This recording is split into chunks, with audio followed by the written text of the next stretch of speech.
Hi, folks. This is an update on my other video on Meltdown and Spectre.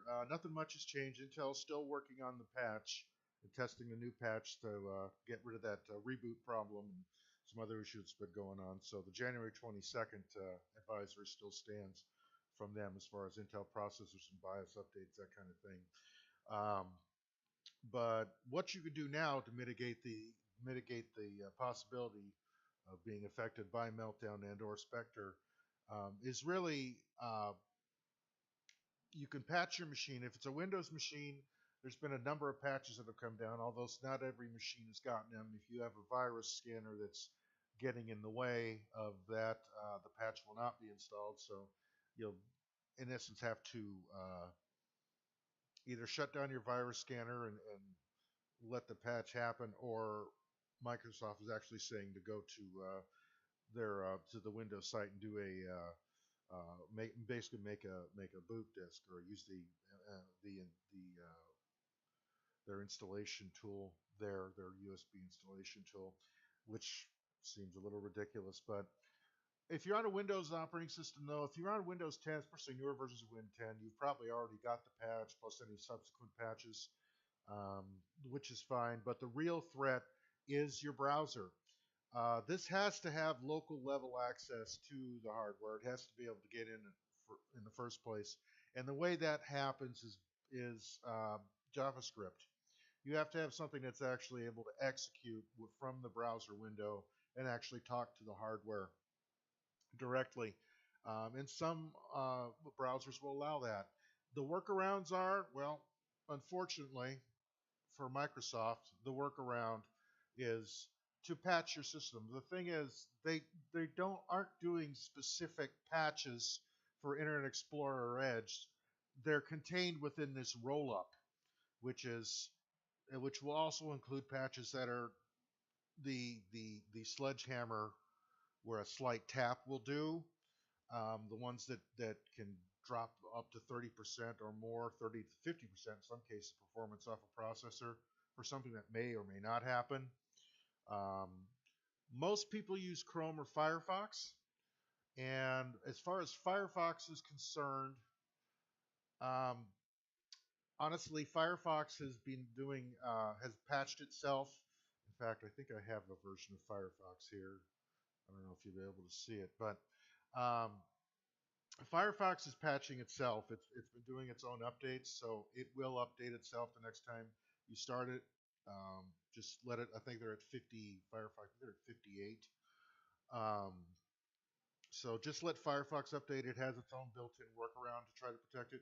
Chrome, uh, Chrome has a workaround, and the Chrome workaround is in essence, you're going to put this in your browser in Chrome. Chrome colon double slash flags slash and then pound enable dash site dash per dash process. We'll bring up this.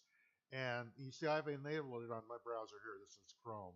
Just enable that, relaunch the browser, and that will create a separate isolated process for anything that runs in Chrome and prevent it from infecting your or getting access to memory and basically side loading kind of attacks via JavaScript to read your memory and steal your passwords or whatever.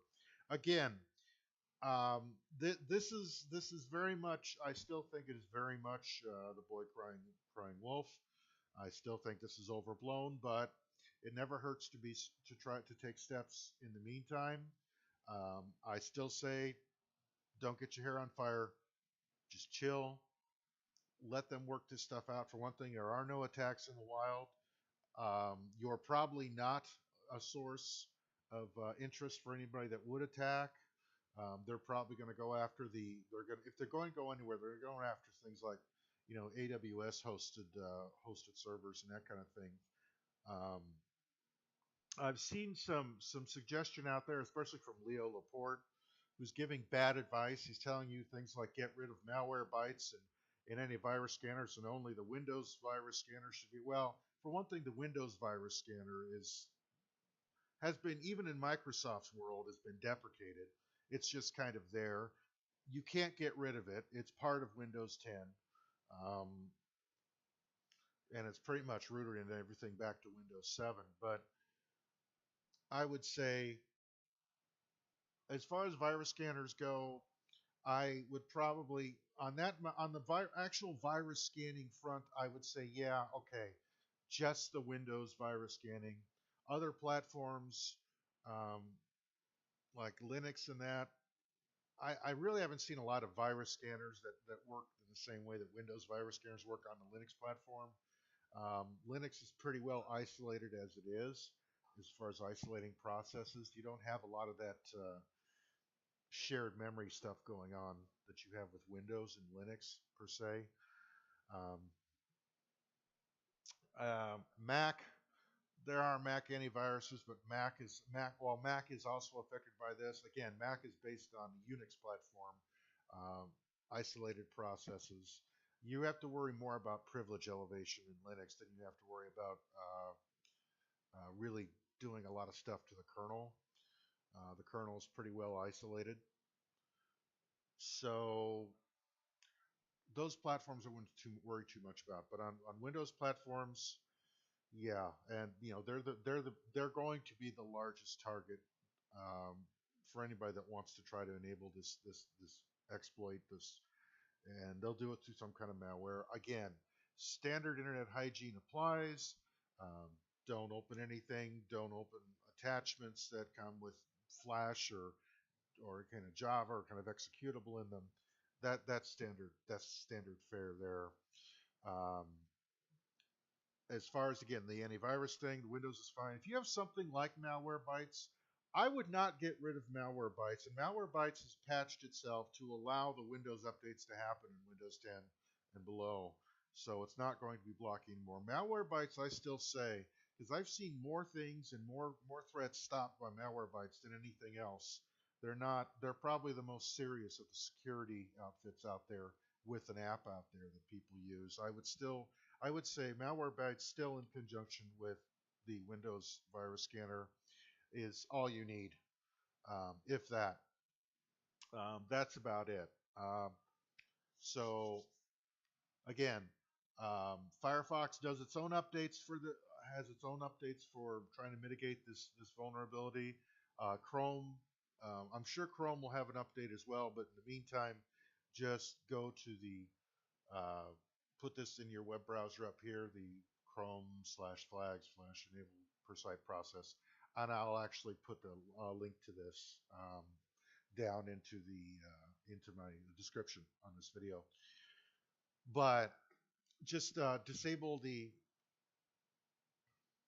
Let me get back up to it. It's the one at the very top, or is it? So they're calling this experimental. That's why. Disable or enable the strict site isolation, and that should be fine in Chrome. Windows, you're going to have to deal with you're going to have to deal with the updates. Um, as far as getting IE and or Edge updated on Windows. But who uses IE on the internet anymore anyway? It's really not recommended. If you're on the internet on a regular basis, most people are, and you're using a web browser, you're probably using Chrome and or Firefox anyway. Um, so that's all I have to say about that, guys. Stay vigilant, but don't freak out. Again, I still don't completely buy into uh, how serious they're making this. It's something that's been around for a while. It's just that somebody decided to bring it to the forefront, and now that it brought it to the forefront, somebody's going to try. But if it was easy, somebody would have done it by now. So just remember, secure your web browser. You should be okay for now because these things have to be able to get a hook into you. It's not like it's just suddenly going to occur magically on your system because you turned it on. Just secure any executable code in your browsers from running. Run your Windows updates. Um, well, I hate saying that because the Windows updates, especially security updates, are all grouped. They don't have individual updates. That drives me nuts. Um, because then you get this fix that is, again, the sledgehammer when a tap would do. Um, so, but Anyway, I'm rambling now. Anyway, guys, have a good day and be safe out there. I'm done.